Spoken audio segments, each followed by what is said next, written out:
Hello, नमस्ते।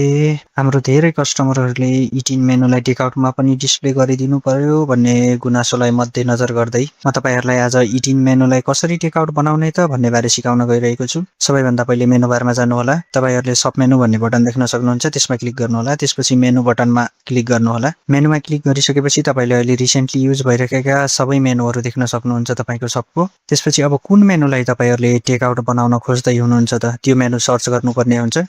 त्यसको लागि हामीसँग यहाँ सर्च कन्डिसन भन्ने एउटा बटन छ, त्यसमा क्लिक गर्नुहोला।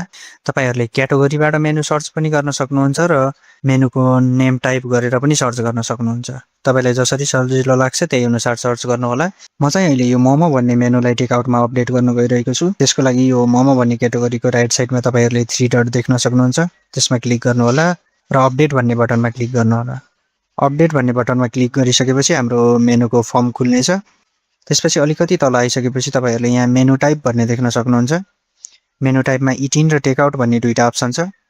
इटिन भनेको चाहिँ तपाईँहरूले कस्टमरले क्युआर अर्डर गरेर रेस्टुरेन्टभित्र मात्रै अर्डर गर्न मिल्नेलाई हामी इटिन भन्छौँ र टेकआउट भनेको चाहिँ बाहिर लैजान मिल्ने होम डेलिभरी टाइपको। र यो दुवैमा टिक गरेर छोड्नुभयो भने चाहिँ तपाईँको इटिन टेकआउट दुवै गर्न मिल्छ।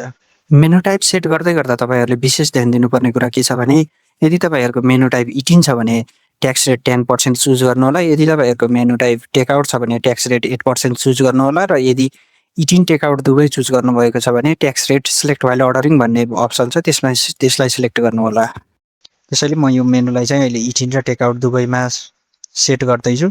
अब तपाईँहरूले पनि कुन हिसाबले आफ्नो मेनु अपडेट गर्न चाहनुहुन्छ त्यही हिसाबले मेनु टाइप चुज गर्नु होला र यो फर्मको लास्टमा तपाईँहरूले अपडेट भन्ने बटन देख्न सक्नुहुन्छ, त्यसमा क्लिक गरेर टेकआउटमा सक्सेसफुल्ली अपडेट गर्न सक्नुहुन्छ। Thank you.